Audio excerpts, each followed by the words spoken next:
시간 난 멈춰줘 두 세계의 경계선 끝에 너와 나를 남기고파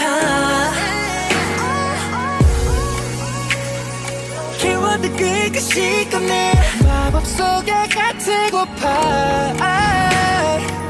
Okay, so first of all, yes, this is my voice. I know I sound like a child. I promise I'm not. That'd be weird.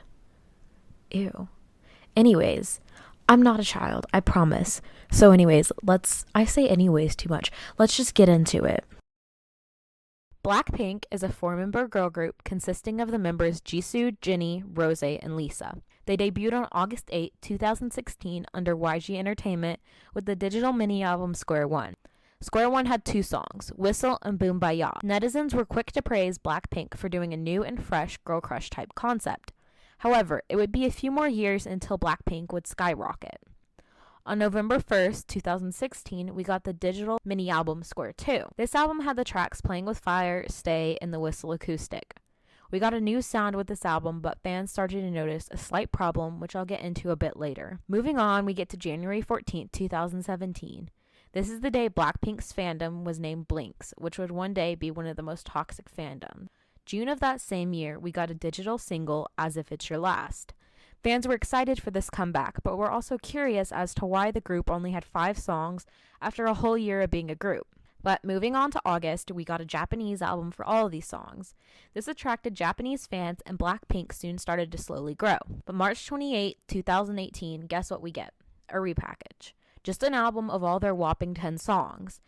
This is where K-netizens started to notice a trend with Blackpink and their company YG, which we'll talk about later. Finally, on June 15, 2018, 2 years after debut, we get an official mini-album called Square Up. The album featured the title track Do Do Do Do Do, Forever Young, Really, and See You Later. All of these songs were great, but were ultimately overlooked due to D4, although this wasn't necessarily a bad thing. D4 is one of Blackpink's most popular songs and is what made Blackpink so popular all over the world. It was a new and fresh concept with a unique sound. A few months later, we get another Japanese mini-album consisting of all their songs, which again caught Japanese Blink's attention. At this time, it was kind of rare to see girl groups dropping so many Japanese albums, and it continued to expand their popularity. In April of 2019, we got another mini-album, Kill This Love. The B-sides on this album were Don't Know What to Do, Kick It, Hope Not, and a D4 remix. We also had the title track Kill This Love. Kill This Love blew up an absolutely insane amount, making Blackpink one of the first K-pop girl groups to be globally recognized. They started attending award shows, they were on magazines, you could see them all over the internet. However, another problem started to arise around this time frame, which we'll talk about later. The end of 2019, we get another Japanese studio album, blah blah blah. Anyways, fast forward a year of waiting for a comeback and we finally get one. How you like that? A pre-release digital single. While I and many others love this song, fans finally started speaking up about Blackpink's formula, which again, I'll talk more about later. 2 months go by and we get Ice Cream, the absolute worst song a group could release in my opinion. Of course, this wasn't the girls' fault, it was mainly the company and also Selena's company. Selena collabed with BP to boost her popularity, which was decreasing quickly by an insane amount. By doing so, Selena's company wanted to make sure the song fit her style and sound, which is obviously nowhere near Blackpink's. You can't let two totally opposite artists collab. It just doesn't work. Let's move on to October 2020. 4 years after debut, and Blackpink finally gets a debut studio album, which is called The Album. Yes, I know, round of applause, YG. But anyways, this album was absolutely everything Blinks had been asking for. There was no formula, it was a fresh new sound, but still Blackpink sound, and they absolutely killed it.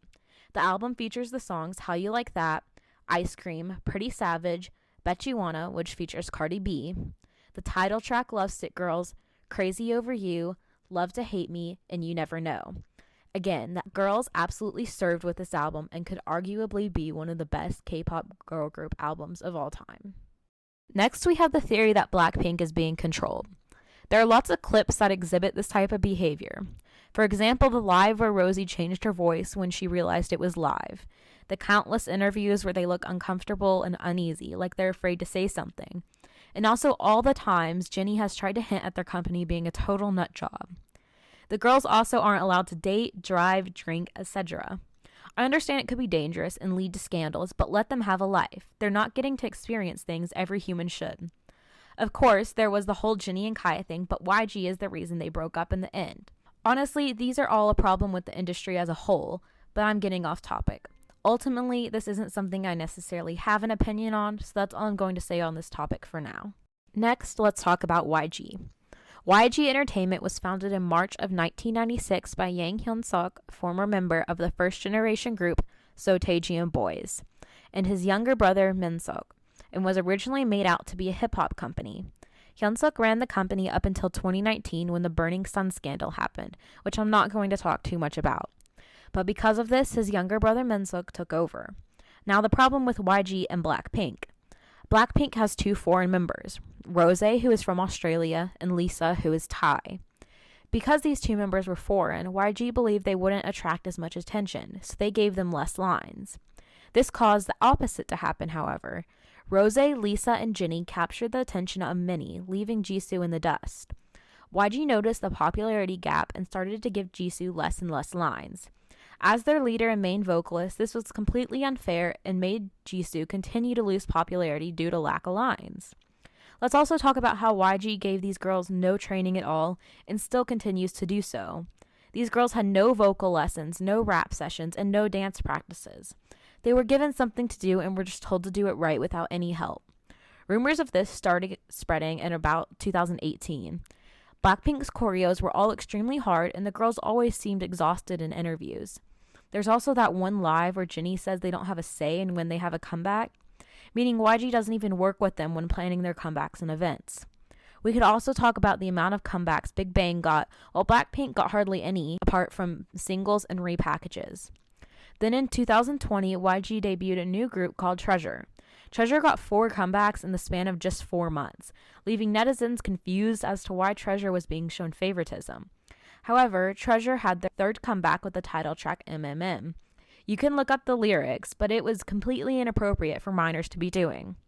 Although this is a video on Blackpink, so I'll shut up about Treasure. Next we have the formula. Each Blackpink song pretty much has a twin. Examples could be Kill This Love and Boom Ba Ya, D4 and How You Like That, See You Later and Crazy Over You, and so on. Maybe if Blackpink actually had a say in what songs they came out with, this would be different. Blinks are so protective over Blackpink, which I love to see, but this makes them overlook this and get defensive whenever someone points it out. Which leads me to the fandom. Blinks low-key scare me. I'm always scared to interact with them because they're so extremely defensive about everything. I get you love Blackpink, I do too, but this doesn't mean you go off or get upset with each thing someone says about them. They always have something to say and never shut up, which I honestly find annoying. I also want to say I'm not trying to bash Blinks in any way. Not every single Blink is like this. This just goes for honestly the majority of Blinks, especially Twitter Blinks. From my experience, I know I'm personally a Blink and I'm not toxic. I know Blinks who aren't toxic. I just wanted to say this because it is a majority minority thing. So just putting that out there. Back to some things about YG and Blackpink's wins and views.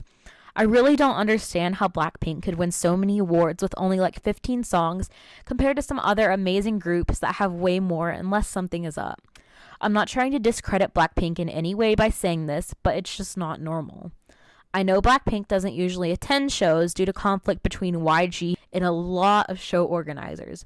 But even so, YG is still doing some stuff to help the girls behind the scenes.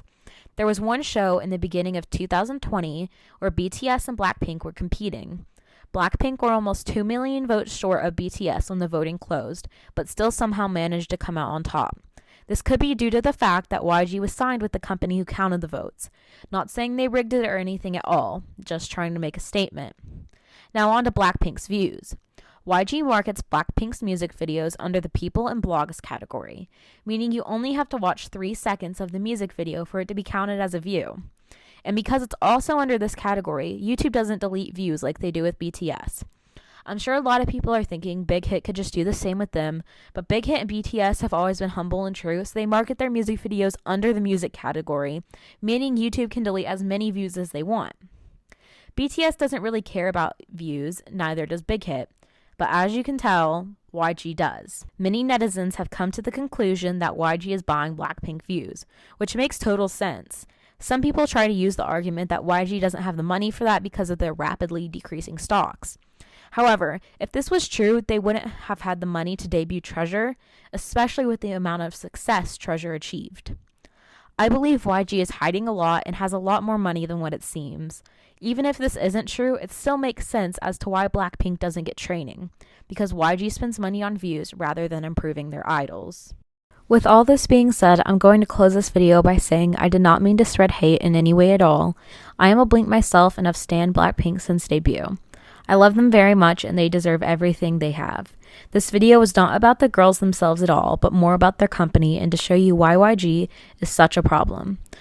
But yeah, I think that's it for today, so thank you so much for watching and listening to my boring ass, and I'll see you tomorrow, clowns. Bye!